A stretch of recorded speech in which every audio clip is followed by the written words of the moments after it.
जय श्री महाकाल। आगामी सिंहस्थ महापर्व के भव्य आयोजन को लेकर धार्मिक, आध्यात्मिक, सामाजिक और सांस्कृतिक मूल्यों पर आधारित अवंतिका आध्यात्मिक नगरी की जो परिकल्पना की गई है, आइए देखते हैं उसकी एक बानगी।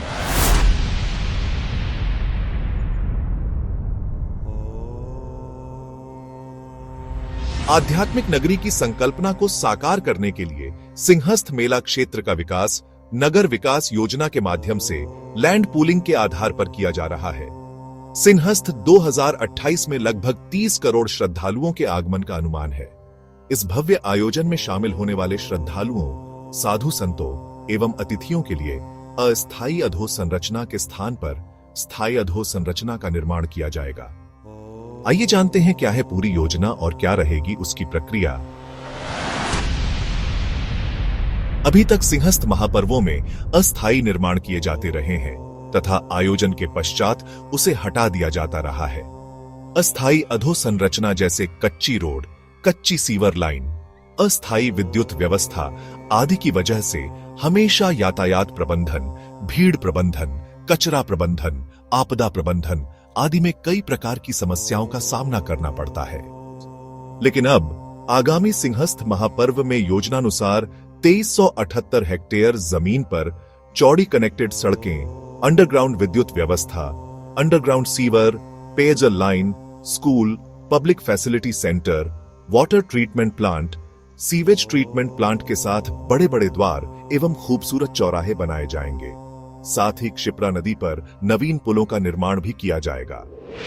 किसानों के लिए योजना लैंड पूलिंग। 1806 किसानों की लगभग 5000 सर्वे नंबर वाली भूमि को लैंड पूलिंग के माध्यम से विकसित किया जा रहा है।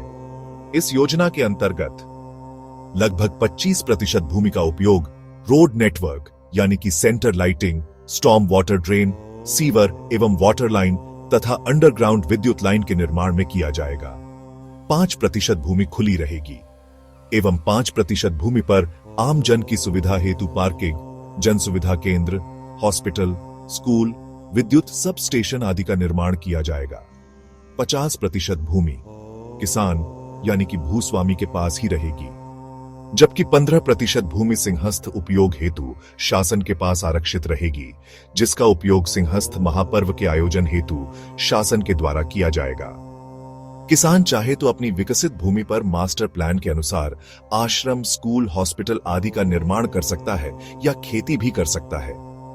मास्टर प्लान 2035 के अनुसार भूस्वामी को अनुज्ञेय गतिविधियों के निर्माण की अनुमति दी जा सकेगी, जैसे शैक्षणिक संस्थान यानी कि स्कूल, कॉलेज आदि अथवा धर्मशाला, आश्रम, अखाड़े अथवा चिकित्सा सुविधाओं हेतु स्वास्थ्य केंद्र, हॉस्पिटल या धार्मिक भवन एवं दर्शनीय स्थलों के निर्माण हेतु। उज्जैन मास्टर प्लान 2035 के अनुसार किसी भी भूमि पर निर्माण अनुमति प्राप्त करने के लिए 60 फीट चौड़ाई की रोड का होना आवश्यक है। इस योजना के माध्यम से सिंहस्थ क्षेत्र के प्रत्येक किसान को कम से कम 60 फीट चौड़ाई की रोड से जोड़ा जाएगा।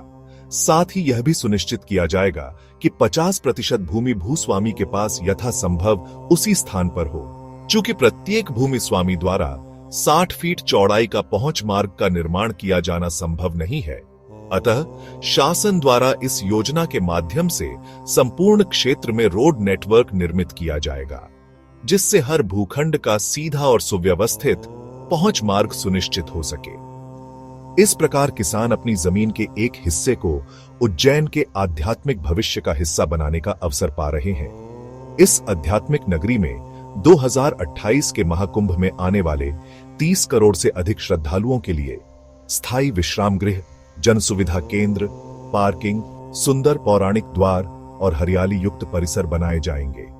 इस संपूर्ण अधोसंरचना के निर्माण में विकास किसान भाई के घर तक पहुंचेगा। निश्चित रूप से इस सर्वांगीण विकास से भूमि का मूल्य कई गुना बढ़ेगा और किसान अपनी जमीन सीधे बेच भी सकते हैं।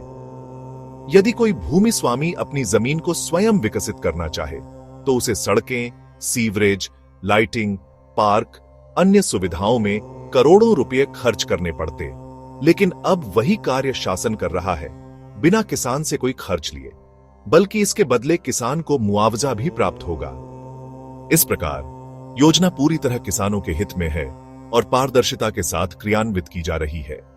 यह योजना न सिर्फ किसानों के भविष्य को उज्जवल बनाएगी, बल्कि उज्जैन नगर के विकास की एक नई गाथा भी लिखेगी, क्योंकि यह विकसित क्षेत्र सिर्फ सिंहस्थ 2028 तक सीमित नहीं रहेगा, बल्कि उन 11 वर्षों में जब सिंहस्थ नहीं होगा तब भी आमजन के उपयोग में आएगा।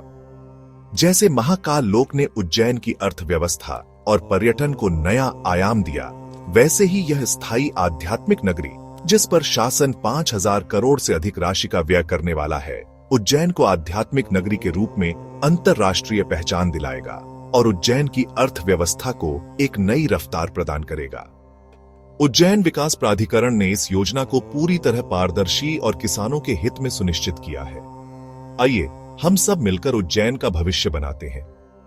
अवंतिका आध्यात्मिक नगरी सिर्फ एक परियोजना नहीं, बल्कि आने वाली पीढ़ियों के लिए एक अमूल्य धरोहर है।